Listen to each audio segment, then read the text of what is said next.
Hello, and welcome to today's episode of Between Friends. I'm thrilled that you're joining me to talk all about metallic thread and shaping some embroidery designs into 3D shapes. You know, this is the time of year that a lot of people like to get started on their stitching for the holiday. And of course, today's program is going to be all about metallic thread. And our favorite brand is Kingstar Metallic Thread. So we're going to talk a little bit about, do you need to do specialty settings for tension, needles, or bobbins? And then, of course, we're going to talk about stabilizer. And what we are really talking about is all freestanding embroidery today. And so there's really only one stabilizer for that. And then we're going to shape them up into cones, some ringlets, and circles. And anyway, we're going to have a little bit of fun. But before we do that, let's take a look at what our elves have been up to lately.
Isn't that fun? Oh, they're so adorable. We just love those two little elves. And, hello to a lot of folks that are joining in. Dory Hobson down in Naples. I imagine it's a little hot and humid there. It is here in Texas for sure. And Debbie Walters is in southeastern Arizona. I guess we could have a competition, right? Who has the highest temperature today? But what we're doing in our sewing room, if you have air conditioning, then you're going to be very comfortable because we're just stitching away over here. Anita Jackson from Michigan and Cara Dorn from Grand Junction, Colorado. Ginny Barr, nice to have you back. And Joanne Banco, Ohio, sunny and shadow, she says, in Ohio. It's so lovely to have you here.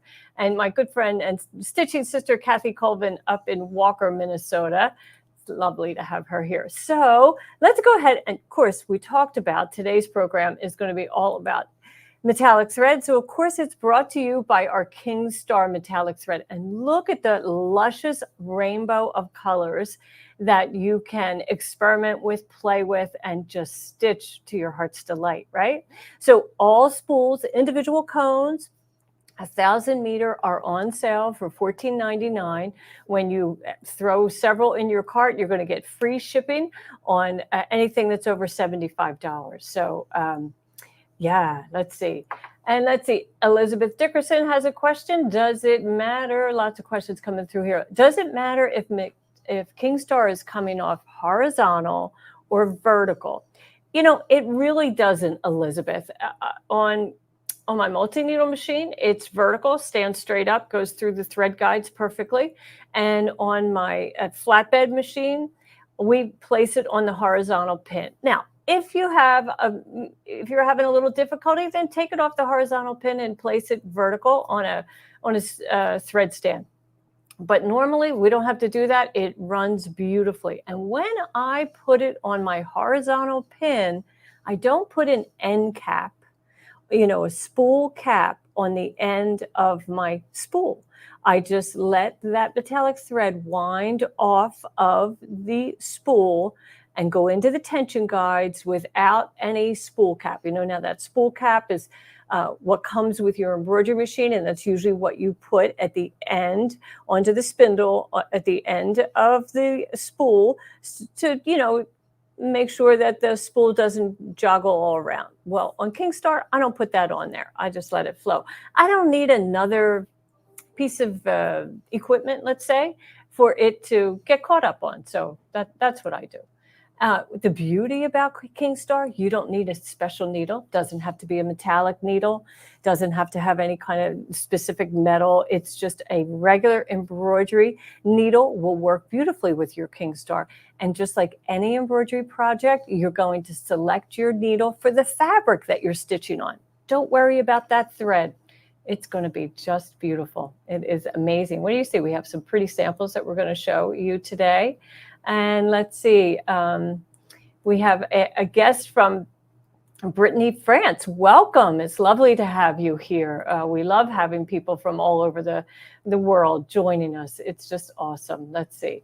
Okay, so even my good friend Dawn Chase at Creative Application, she says, yep, no thread net needed. Absolutely, you don't need a thread net. And just like you saw in the video, you can put it in the bobbin. You can wind a bobbin and have reversible lace. So you don't have to worry about a thing. Let's go over and take a closer look at the thread wall so you can see these colors.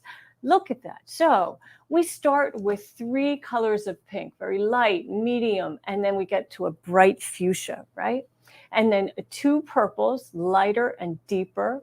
We have a gorgeous Christmas red that is just beautiful. And next to it is our orange, great for fall stitching. Bronze is a lovely complement to both the orange and even the red. Looks really lovely when you blend them together. 2 silvers, right? We have aluminum and then silver. And notice, they are a little different. One has more of an aluminum cast and the other one looks like pure silver. And then here we have a pewter color, which is not quite black, because we have learned that black metallic thread just does not reflect the light that we expect from a Kingstar spool. So we opted to go with pewter because it gives you that same deep, rich color, but it's reflective. It allows light to reflect off of it. So we like to stitch that on black fabric. You can see it, and your dark reds and even light colors, but any of those choices would work. And of course, in golds, we have 3 beautiful golds. A really light gold, a medium, and then one that's a little bit more brassy. So think about navy gold braids, right? That would probably be this one. Earrings, jewelry, maybe you would opt for the lighter gold. Lots of choices there, and they're also lovely blended together. Now the greens, I'm a green lover. I just love the color green. So this really light green looks lovely on darker fabrics, and then this medium green is a great bridge between the light and the dark Christmas green. And when you need to stitch an embroidery design that has a complex fill, and then maybe it has some highlights and lowlights, right? Some shading. Well, there's your 3 greens that would just work beautifully on Christmas trees and holly leaves, that type of thing. And then here we have aqua. Aqua is a nice bridge between our greens and our turquoise, right? And then 2 beautiful blues. Here we have this lighter blue, and then what I would call royal blue. I think it's really, the official name is dark blue. And of course, they all have numbers, right? MA5 is this. This looks great. We did have a combo kit earlier in the year that we called the Patriotic Kit, and that was a red, silver, and this beautiful blue. So just great for, and lots of people like blue over the holidays. It's great for Hanukkah and New Year's, and lots of Christmas decorations are also in blue. So much luscious metallic colors to play with. So let's go ahead and take a look at the tray here, and so you can see some of the samples that I've stitched. So we have these gorgeous freestanding snowflakes, and they have the metallic thread in the bobbin, every single one of them, they are just gorgeous. So like in the video that you saw earlier in the program, I just used a regular bobbin that goes in my machine and placed the King Star on the horizontal spool and just wound that bobbin and whatever colors I want. And it's easy to identify that King Star metallic on your bobbin when you have it stored in your bobbin storage tray, because it'll just glisten and you'll know, oh, that's metallic, that's my King Star. These look lovely decorated and added to napkin rings, gift bags, or even added, to a Christmas tree with a ornament hook. Can really embellish the entire tree. And then look at that gorgeous butterfly. I think my friend Ashley Jones actually designed this. Isn't it lovely? Many of you have probably seen that before. So these are all gorgeous. You're seeing some complex fill here, beautiful satin stitches and all the snowflakes. But let's go ahead and take a little look at them when we're stitching various different stitch types. So here you'll see in that satin at the top, that 7.0, right? Here, that's really wide. And notice how the light shimmers off that wide satin. So I wanted to stitch it so that in that increased width, that's pretty wide, 7.0. Most applique and, the standard setting is probably 4.0. But notice the sheen that you really get when you have a little bit wider satin. So consider that when you're using King Star thread. What is the stitch size, right? Notice also that curves allow the light to pop off of the surface, right? They give more reflection. So it's really eye-catching when you have curves. Here's a complex fill. They're just straight running stitches, right? So it most certainly is going to catch the eye in movement. But when it's just laying on a surface, it probably won't. So think of this for wearables or, maybe on a tree where you have a fan in the room. And you know how your Christmas ornaments sometimes move a little bit with heat or, air current in the room. And of course, when you have a complex fill that has different dimensions, right? So here we have some really wide satins and skinnier. Well, you get a lot of sheen off of that also. So that's pretty cool. I'm just going to move my mouse. There we go, out of harm's way. I don't know if you're actually seeing that or if it's just me. Okay, so what else do we have here? Great color combination. This is our gold, red, and green. And same thing. So just so you can see all of the different effects you would get in one color, right? And here, this is my favorite green. This is our newest green, right? The Christmas green we've had available for quite some time, but this one is, oh, I just love that. It's just gorgeous. And then here's the lighter version. In this light here right now, it looks almost silver, but it is a very lovely meadow green. Now we're moving into the pinks. And this is, pink was so popular last year at Christmas and probably will be this year also. So again, you're going to get a lot of that light reflection when you have curves and when you have movement on flat surfaces. But isn't that just beautiful? Oh, I just love it. I just love it. It's so much fun. This almost looks like hammered metal, right? This color reminds me of the rock star Prince. Wouldn't that be fun to stitch some of his artwork in that color, right? So he was quite the musical talent, but I think that his logo is really cool. If you ever go to fly in and out of Minneapolis St. Paul Airport, they got a very cool store, the Prince store in the airport. It's really fun to look at that. Look at this gorgeous snowflake. This is a design from our friends over Embroidery Library. I stitched the whole thing in metallic thread without a single thread break. And I just love that seahorse. He is regal. So I'm going to see if there's any questions, and then we're going to get into the shaping part of today's program. So let's just see. Denise George, you love King Star. So easy to work with. It is. And Ann Philback, you love those beautiful colors. Yeah, I know. And let's see, what fabric, Amy wants to know, what fabric are the samples stitched out on? I just used black cotton thread. It's a Kona cotton. just black thread, because, black really does allow those colors to pop, and under the camera, it's best. So, but, my t-shirt too, that shine on, that was all stitched in gold and silver. So yeah. And Chris Kavanaugh, you say that Prince rocked. He sure did. Very talented man. Went to too early, he left us, right? And let's see. Okay. Let's see. So Sandra Martinez says that she thinks those snowflakes, I imagine you're talking about the snowflakes, would be pretty with one color on the top and one color on the bottom. Well, Sandra, I would experiment with that, because normally the wrong side of embroidery has top thread showing on the back, right? That's how embroidery machine tension is set, to pull the top thread to the back so that no bobbin thread is visible on the top.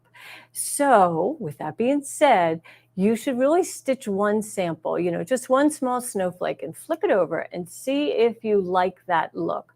Are you getting some top thread visible on the back, or is bobbin thread coming up? Because if they're going to be two different colors, it might not be as pleasing, as you had hoped, because it's not perfect tension like it is in sewing, right? Because that's where your front and your back are. You can use two different colors, just a little bit different. Okay, let's see. So Anita Jackson, you love the ornaments. Is this a circular thread or a flat metallic? It is a circular thread. And it was developed by the kimono industry. We import it from Japan, and it is actually really considered the world's best running metallic thread. I mean, I'm proud to make that statement, because I have lots of customers and companies behind me that will stand up and agree with that statement. It is just awesome, really an awesome thread. Okay, so let's see what other questions we have. Are there any sets? We do have sets, Delia, of Kingstar thread. Maybe my team members can put that in the chat, what kits we have. I think we have 4 spools and then a 15. When I'm on camera, I can't remember the details. So anyway, somebody here will do that. But yeah, you should, get them, grab them while they're on sale. That's what I would tell you for sure. Okay, so let's see. Now, let's go ahead and get into a little bit of shaping, right? So I'll move these out of the way. And, those snowflakes that we did, right? So let's go ahead and take a look at the wrong side. This is the wrong side of the snowflake. And, it might be difficult for you to see, but I can see that the embroidery is not as perfect on this side as it is on this side. So notice the detail in the inner snowflake, right? So let's go ahead and flip that over. You kind of lose it on the back a little bit, right? So, all embroidery has a wrong side. We have to accept that. Now, when you stitch these, you're going to stitch them on our Sew and Wash water-soluble stabilizer. And this is a mesh type of stabilizer, right? It's not the film type that we use as a topper, or the heavy film type that we use for patches, although you could, but this just works lovely. I use 2 layers, and I can do it in a monster hoop or a standard hoop, doesn't matter. And I can load several embroidery designs in one hooping, and we'll take a look at some of that in a moment. But this is the stabilizer that I love to use. This is the Sew and Wash, comes out beautifully, rinses away lovely. And, sometimes you don't want to rinse all of it away, and I'll show you why. This one is very flexible. So this snowflake was rinsed very, completely, let's say that, right?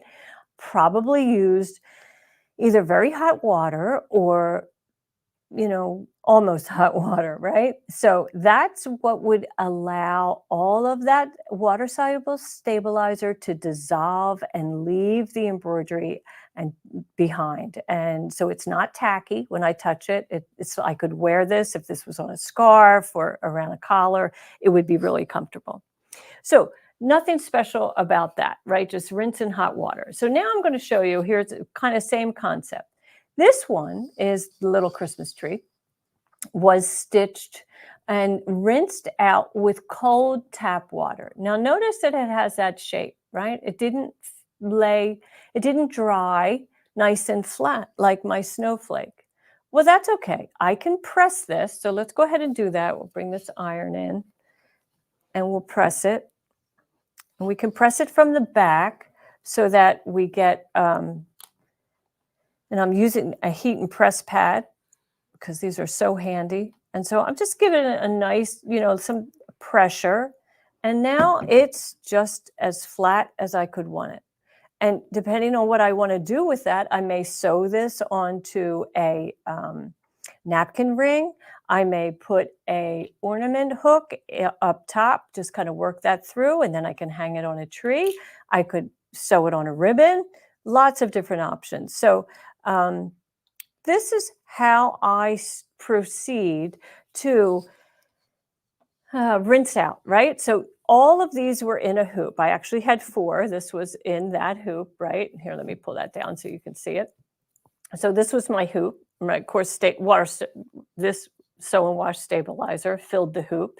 And then when I take it out of the hoop, I cut around each item that I'm going to rinse. I don't, submerge that whole big sheet of sew and wash in water. I do it in smaller pieces. And in fact, some of this I could remove because, that it's just going to gunk up your water, right? And it's just easier to just remove the excess as best you can. But, don't fuss with it. You don't have to go in and trim around those needles, those pine needles. So there we have it. And now I have a bowl and I have a kettle of hot water. So I'm going to go ahead and pour some of that in there.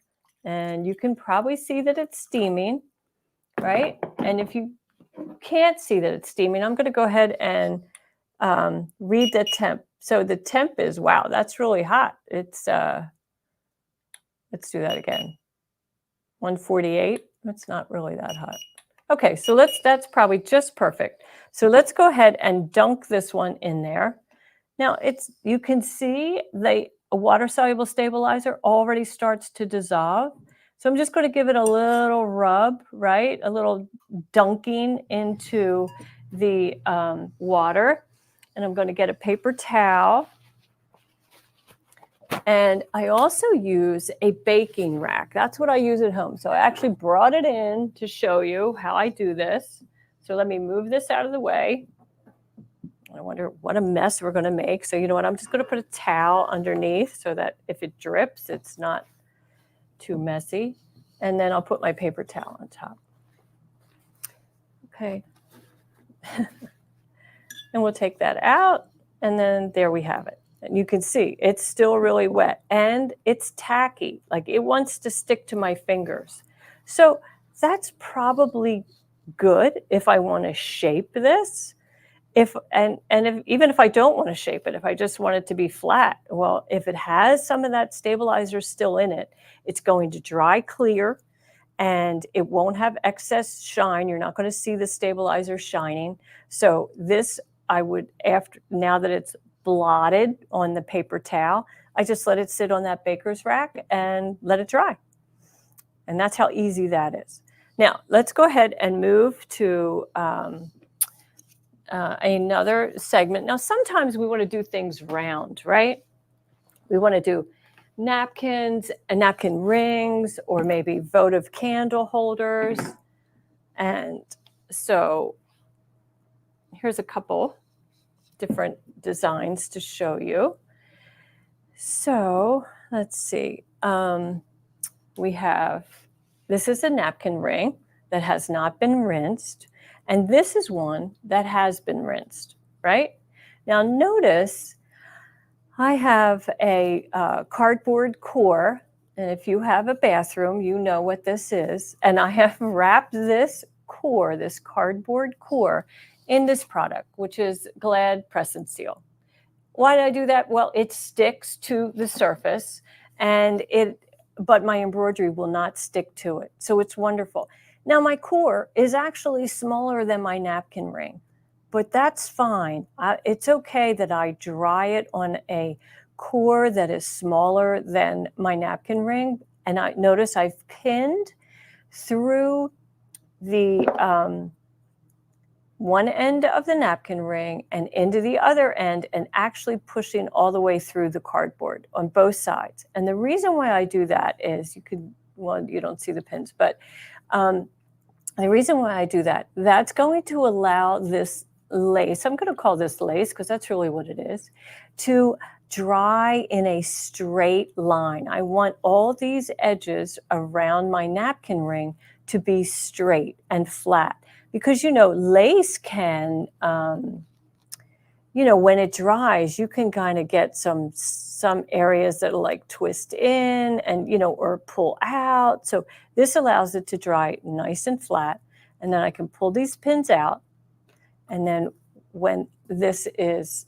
out of the core, standing on its own, look how nice and flat and level that is, right? So now I just insert that into its little ring, and that's going to hold it in place. And it might take you a minute to get that around, work that around, but there you have it. Now imagine how nice that would look around a napkin. Now, I did not match my bobbin thread, right?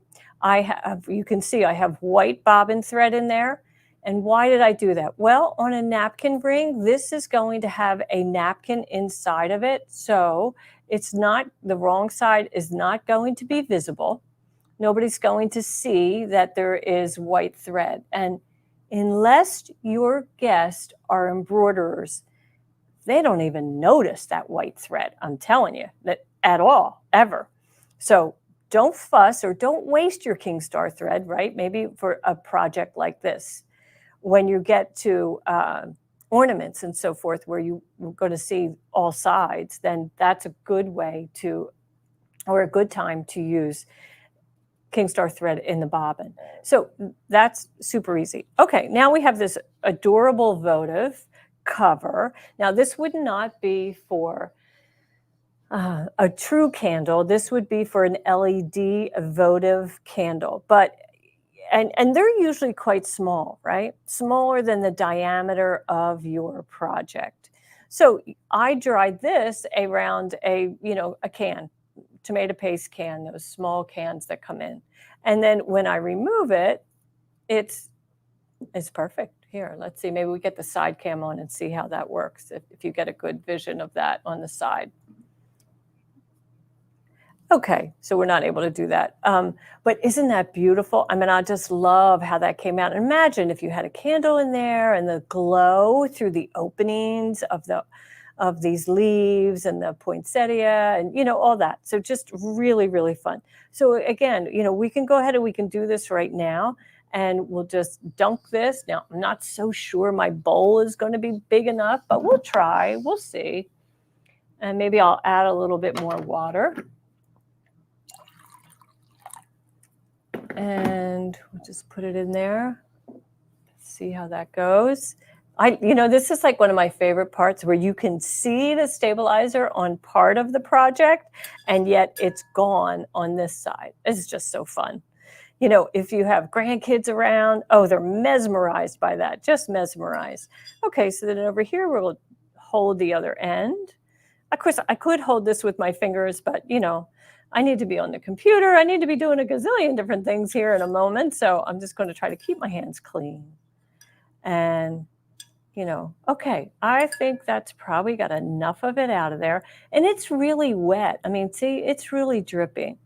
So again, this is when I bring in my baker's rack, my paper towel. There we go. And you can fold that over, kind of blot it. Now, I don't often like to have my lace dry completely on the paper towel, because I've learned that it can stick to the paper towel. So that's when I'll get, if it's a big piece of lace like this, I would consider this a large piece of lace. I'll use a cotton towel, no nap, just cotton, right, like linen. And then I'll let it smooth, kind of blot on that, and then dry it in the air on the baker's rack. Okay. And now we'll just, let that do its thing. Isn't that fun? So easy. How many of you have done these? I want to know, how many of you have done these? Yeah, let's see. Cynthia Farish, you've never used Kingstar. Well, I hope there's Kingstar in your future because it sure is fun and it just looks great. And then Barbara George, you have, sorry, my mouse is not working very well. I can't bring these comments up. Never thought about drying it on those surfaces. Yeah, really, it's all about the drying. And if you're in a hurry, a baker's rack, right? Lets air circulate on all sides of the lace. So it's awesome. Okay, yeah, lots of you have. Patricia Hale, you like making these with Kingstar. Dorothy, you've made snowflakes. And that's just awesome. There's, it's something that it's very forgiving freestanding lace, right? You don't have to fit it. You don't have to worry about placement. All you're doing is hooping that sew and wash, bringing your design in and stitching. So it is really, really easy to use, really, really fun. And let's see, somebody, Susan, you've made the votive holder covers. Yeah, they really dress up a table, don't they? They look just like lovely. Okay, let's see, Brenda, you use a rolling pin over 2 layers of towel, then lay them flat. Oh, well, that's a good idea. Sure, I can see that. Okay, and let's see. And then Joanne Banco wants to know what's the source of those napkin ring and candle ideas. Well, they are the napkin ring I made in my Lace Maker software, and I made the votive in that also. So yeah, super easy. Yeah, and Chris Cavanaugh, you say that bookmarks sound like a good place to start. I would agree with that. Really a great place to start because it's forgiving, and that's all you're doing is stitching a freestanding lace design, and then you're going to make sure that it dries flat. And if it doesn't dry flat, you can press it flat, right? So very good. So Cynthia Farris, I am using that sew and wash here. That's by Exquisite. It is adhesive. No, I don't use the adhesive for this. I'm just using sew and wash. And so it has here, I'll bring some under the camera. It's not a film, right? So I always hoop 2 layers when I'm doing freestanding lace, and you'll see. So it's kind of a mesh, right? It's kind of a mesh, but it just dissolves beautifully. You don't have to add anything to the water in order to dissolve it away. Some of those tricks that we have to add to water is when we're doing an adhesive sew and wash. That's a little different, but in that instance, that's how easy that is. Okay, so let's go ahead and get this out of the way so we can carry on, because now we have a bow, and oh my goodness, this is so fun. I love these bows, but just let me make sure there's no, Chris Cavanaugh, you said you love to do freestanding bookmarks, and I imagine I'm probably missing a comment here that you said, and give it with a book. Great idea. Just lovely. Great idea. And if you're starting your holiday stitching, it doesn't have to be all about decorations, right? It most certainly could be part of the gift. So that's great. Okay, so let's go over and let's move on now to these really sweet bow. Oh my goodness, I just love this bow. Isn't it so sweet? It's just, so it's 3 parts, right? We have the tails, right? The ribbon tails in the back, the loop that holds it all together, and then the bow itself. So this is what those pieces look like. Here's my tails, the part in the back.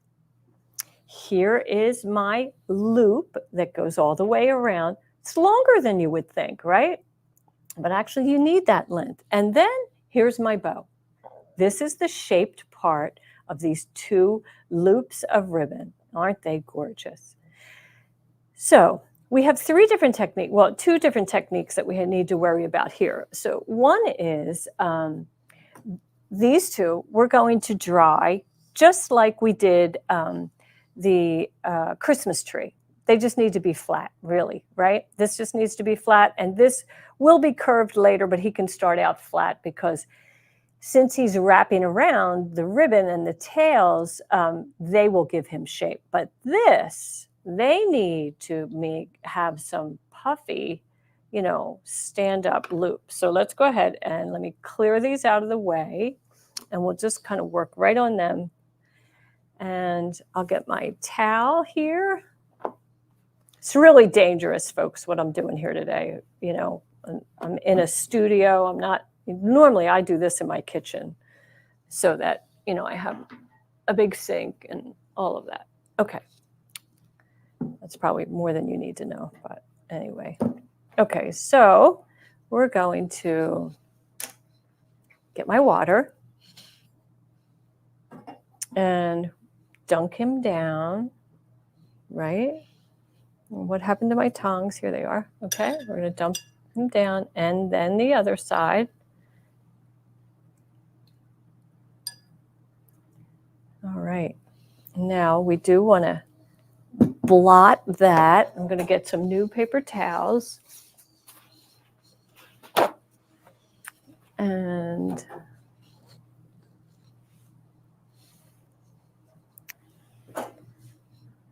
there we go.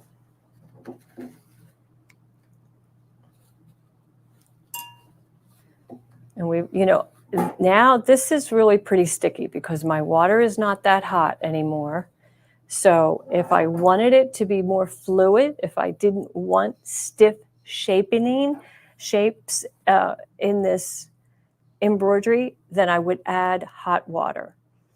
But what I'm going to do now is I have these little 4 straws that I wrap together with tape, and I'm going to secure them with a pin, just kind of keep them in place.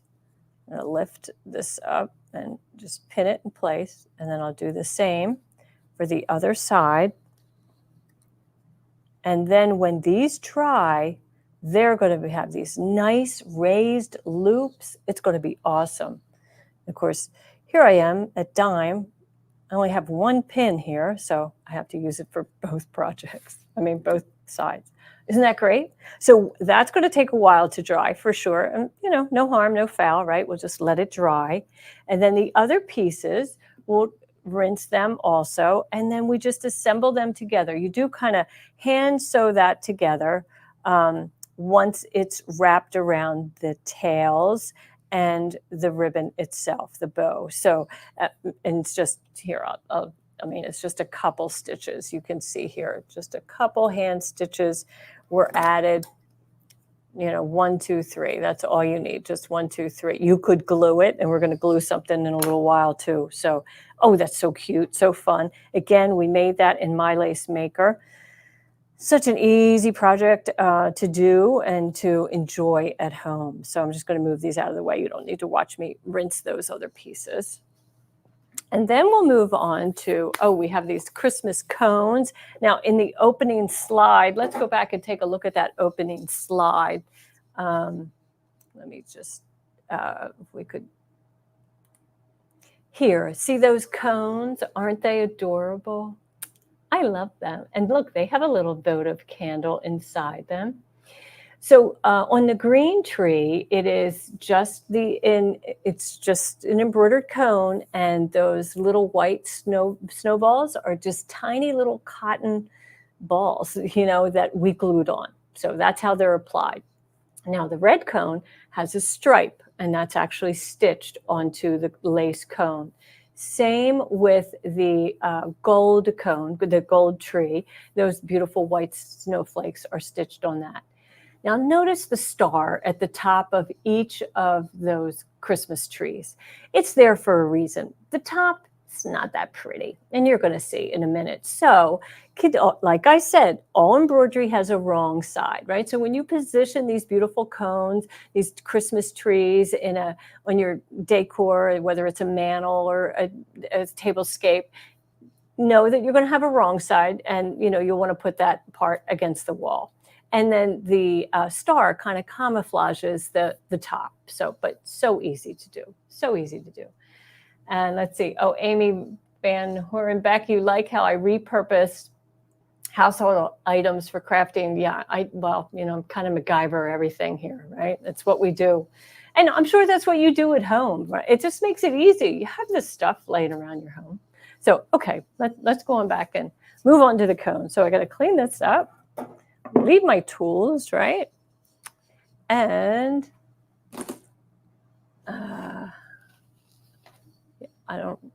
let's see. Okay, so here we have some cones that have been started. Well, first off, I had these cardboard cones, right? That I had. This could have been styrofoam. This could be an ice cream cone that you then wrap in the press and seal, right? It doesn't matter that it's food because, you can cover it, protect it. Not that you'll probably eat that ice cream cone, but it's a great cone shape. Okay, so first thing I do is I rinse it and then I wrap it around the shape and I put those pins to hold one edge. And then I continue to wrap. And, I would have another pin in here to allow that to dry, right? And it's not going to be perfect. I can tell you that. It's just, that's been my experience. They're not perfect when they're drying, but you do get a chance to make them almost perfect. So let's go ahead and take a look at that. So, I'll leave this on there so it stays in place, right? And then I'm going to take, I like to use Fabric Fusion by Eileen. And I'm just going to run a bead of this glue right along that edge. And let me just control this so it doesn't all squirt out in a big hot mess. Okay, that's good enough. Now, you could hand sew this together. But if you're like me and want to finish it today, you're probably not going to do that. And then you just hold this, just for a little bit till it's tacky and staying together. And then you can clip it. You could pull it off of, the pin's in there. Oh, shame on me. Okay, that's all right. So we could use our clips, and I'll do that here. You do want to make sure that the bottom edge is aligned. So I'll just clip that together and let that hold. And then this, you're going to probably wind up smashing it a little bit, but like I said before, it's okay because once you get this dried, you then can finger press it into shape. And when it's in its decorative space, it's going to look just great. It is really going to look great. And then you'll put a decorative item on the top, like that star, to cover that up. But so cute, right? Really so cute. And I love them when they have the stripes on them. They're just so attractive. We make them in different sizes, big and little. And, this design is in My Lace Maker. That's where I got these from. I did add the satin stitches myself, but this base is there. Oh, so fun. Really fun to stitch with. Okay. Are there any questions about that?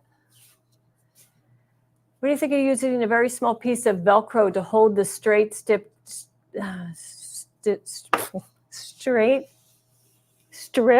together? A tiny little piece of Velcro. It'd have to be really small, and you might want the color like if you were doing silver trees and you had white Velcro, that might work. Yeah. You could also add a ribbon after it's, glued together. You could add a decorative ribbon down that area if you want. What is that template under your thread rack? Template under the thread rack. Oh, behind me? Somebody help me out. Oh, the pink hoop mat? Oh, that's the pink hoop mat. Yeah, we'll talk about that next. Okay. All right, well, you seem to be following along, so let me get this out of the way. That was easy, the cones. Now we have some earrings. Oh my gosh, these are so fun. But before we do that, let's talk about this product. So this is the pink hoop mat, and it has a 1/2-inch grid. It is about 16 by 24, maybe a little bit bigger. And it is a non-slip silicone surface, for hooping.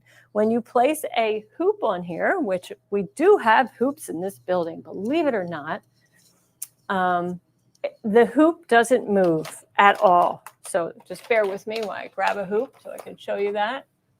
It doesn't move at all. And that is the beauty of hoop mat. You know how your bottom hoop, when you're on a standard hoop, wants to, kind of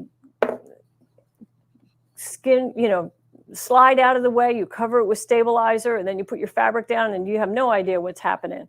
So, we like to line up the center marks of our hoop with our grid, that main crosshair in the center, at our stabilizer, and then this does not move when I add my inner ring fabric stabilizer. It works with standard hoops, and it also works with our snap hoop monster. So as you can see, it barely moves. I mean, I can lift it to move it, but when I press on it like that, it just stays in place and allows me to concentrate on hooping and not chasing the hoop. So that's our hoop mat. It's a flexible product. It stores easily. It is just awesome. It's heat resistant, so I wouldn't iron on it, but it is heat resistant and just super handy. I always have one in my sewing bag when I'm going to class or something to make sure that I have that surface with me. It's just awesome. Really can't hoop without it anymore. We have all these great tools. I really can't hoop without it anymore. Okay, so let's see. Now we're going to move on to earrings. We have some fun earrings. Okay. So look at these ringlets. Look at this. How cute is that? Isn't that adorable? Hanging on this, from your earlobe. So cute. Maybe that's a little too much for you and you'd rather have it be an ornament, like an icicle. It could, like if these were silver and were really long, oh, they would be so pretty. So let's go ahead and take a look at how we do that. First off, I digitized a design, and I used PEP for this because, well, I guess I could do it anywhere, but it's just easier for me to use PEP. It has all the tools that I need. And when I say PEP, I'm talking about Perfect Embroidery Pro. And I digitized a wide satin. I believe this is 6.0 in width, and I added an eyelet so that I had an eyelet to hang hardware from no matter what I did. So let's go ahead and rinse this. And we're going to bring that right in here, get my paper towel. I don't really need the baker's rack at this point. I will get my little tongs. Well, you knew I'd lose them, right? So I'll just hold on to that eyelet, rinse that. Okay. Just give it a couple swirls. Yeah, see, my water is not that hot now, so it doesn't want to dissolve away. And frankly, I want to leave a lot of stabilizer in here. I really do want this to be tacky because the next thing I'm going to do is curl this around a straw. Okay, so we're going to start with pinning the eyelet to a straw. Okay, I'm going to move this out of the way. Maybe I'll bring that whiteboard back so you get a better view. Oh boy, I really need a trash can here. There we go. Okay, so now I'm just going to wrap this around. It's, it's tacky at this point, and frankly, because my water is really cooling off. And we're just going to keep rolling that around. And then we'll take another pin and we're going to insert that into the bottom and let that sit. Okay? And you're going to let that dry. This I would put on my baker's rack. This material right here, this white surface, is felt. And I really don't want to put this tacky earring on it. So I'm just going to move this out of the camera. But I do have one that's already done that you can take a look at. So here I actually have two. You can see here's my first one pinned in place and then my second one. So we'll take these pins out and it just slides right off. How fun is that? Oh my gosh, these are so much fun. Kids would love these. on your Christmas tree. They'd be like, Grandma, you made that? Oh, you'll be a rock star. Talk about prints. Isn't that fun? Aren't they just adorable? Look at how the light from King Star just shimmers all the way around. Of course, I have it in my bobbin, and I have it on the top. You can't tell what is the top and what is the bobbin.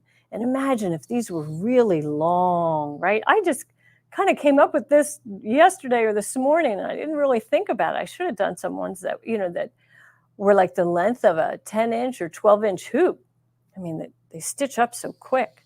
And then they would be really pretty icicles. And you could do a variety of colors. So, I think that's really fun. Hope you enjoyed that. Okay, and then we have one more earring to show you. Well, one more technique, really. This could be an earring or not. So, let me clear up some of this. Look at this fun earring. So this one is kind of a serpentine and stays that way. Look at it. It stays that way. It has a wire inside of it. So you can see that from the side. Isn't that cool? And I do have an earring hardware attached. These would look really great in a variety of colors. So let me show you how to do that. Okay, so I have a hoop that I've prepared so you can see this process. Okay, so now I digitized this design, but this is why it works, right? So the first thing it does is it stitches a complex fill, same color in the needle and in the bobbin, and it's the same color of the final satin stitching. Then the next thing I do is I take a wire, see that green wire, and I place that in the center of the satin stitching. Now, because I've digitized this, I know that the needle is not going to do a run stitch down the middle. It's not going to do a tiny zigzag down the middle in its underlay. In fact, it doesn't have any underlay in the satin because the complex fill that I digitized first acts as the underlay. And then I add that wire and I tape it in place and I allow it to stitch to about the center. And then I remove that tape. And by then it's secure and it's in a good spot and I just let it finish stitching. I don't want to stitch over any tape. I know that we do that in the hoop and lots of other projects, but I can tell you it's kind of a violent act to remove that tape from the satin stitches, even if it's a clear tape, even if it's medical tape. I've tried it all. Just have confidence, stay with your machine, and, just remove it. You'll be fine. You'll be fine. Okay, so this one has the wire in there. And, like here, I'll give it a little bend so you can see, right? Has the wire in there. So now we'll unbend that. You don't want to bend these too much, right? It's hard to remove bends in wires.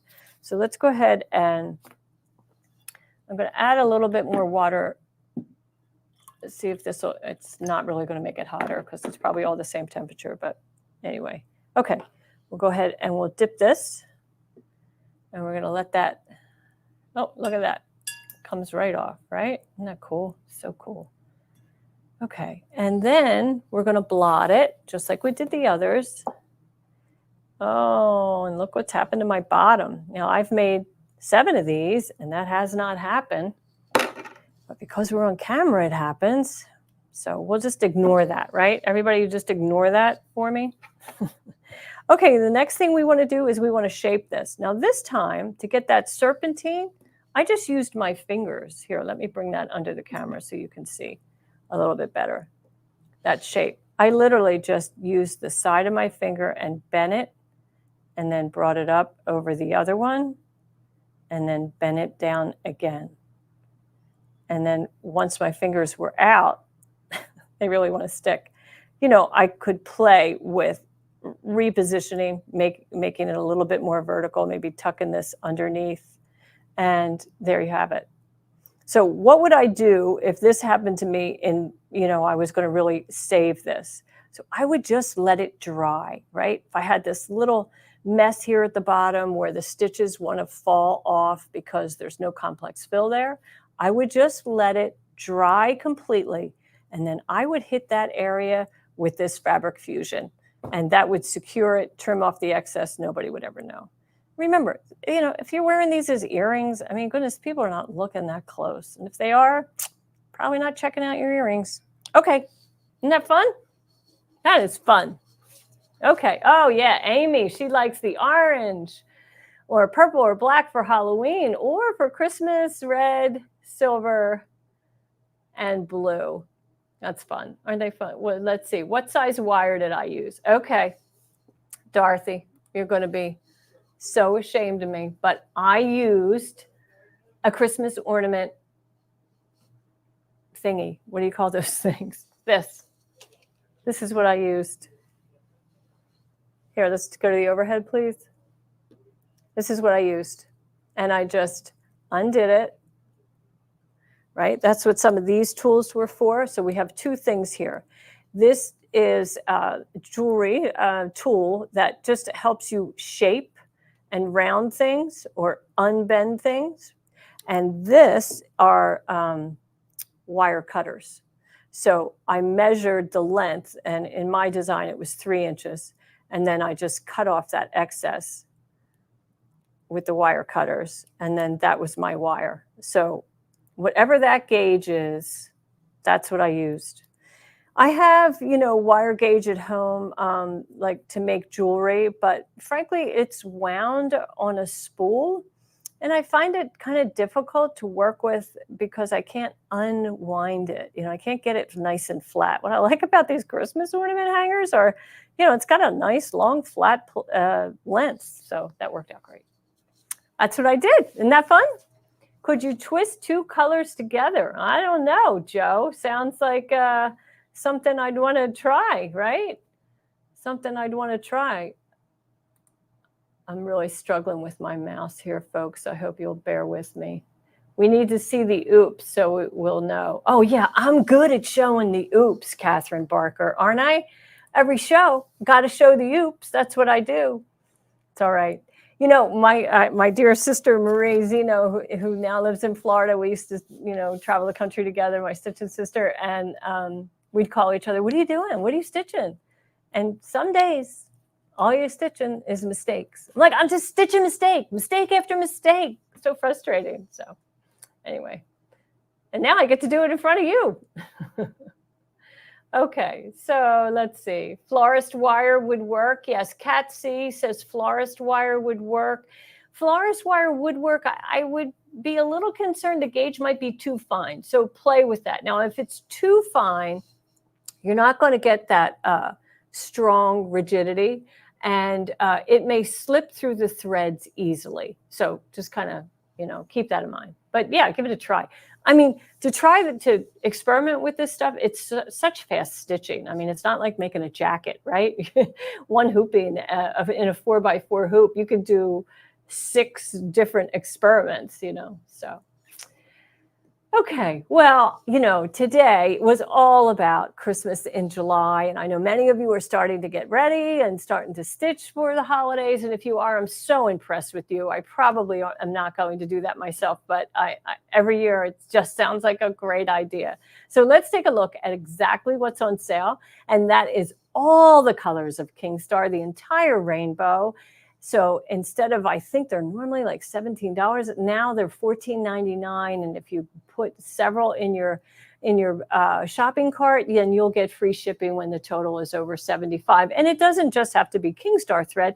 Like if you don't have that pink hoop mat, maybe you'd like to add that to today's to your shopping cart today. So next coming up, we have Ashley Jones is going to be doing her software success. And Gloria, maybe would you advance for me? Thank you so much. So on July 16th, she's going to be working in the font editor in Perfect Embroidery Pro. Ashley is so talented. She is our absolute wizard when it comes to software. And I hope you're taking advantage of those free classes she gives twice a month. The next one is on July 16th.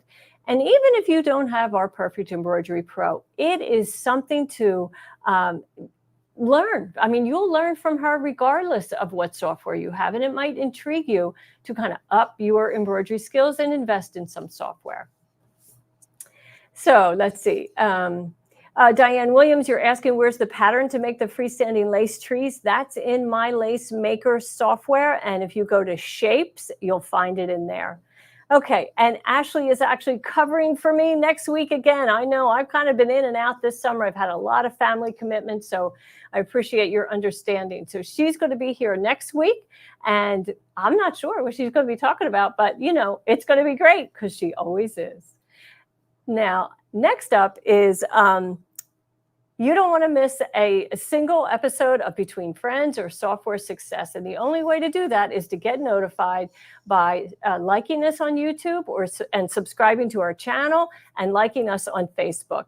When you do that, we know we're giving you the content that you want. So we would really appreciate if you do that. And, you know, any thumbs up that you can give, it always makes for, you know, just, we love that, right? It tells us we're doing the right thing. So we also want to see what you're doing. So please share your projects on social media by using the hashtag #DimeSewAlong, hashtag #OnTheHouse, hashtag #ExquisiteThread. Let's see what you've been stitching.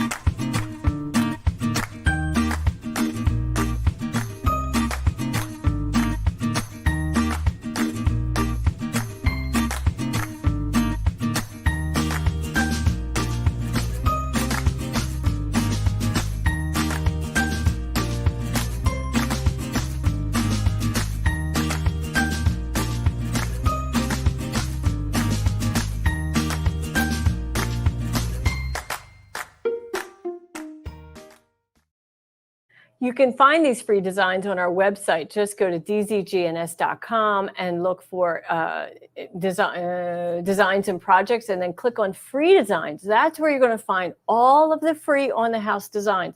They're there all year, and we take them down in January at the beginning of a new year. So, but right now you have all the way through July 11th that you can download and use at your own desire. So I hope that you'll take advantage of that. Today's free design is this adorable lollipop. This is a plaid design, and this was made by our good friend Ashley Jones, and she was so gracious to share it with everybody. But isn't that adorable? That would decorate maybe a placemat or napkins, kitchen towels, you know, just kind of a summery fun message to your family. Yeah. So thank you so much, everyone, for joining us. Take advantage of this special. You know, we only do these King Star specials very rarely, so I think it's only twice a year. And this is the time to take advantage of that. Thank you for joining me. And Ashley will be here next week. I'll be back in 2 weeks.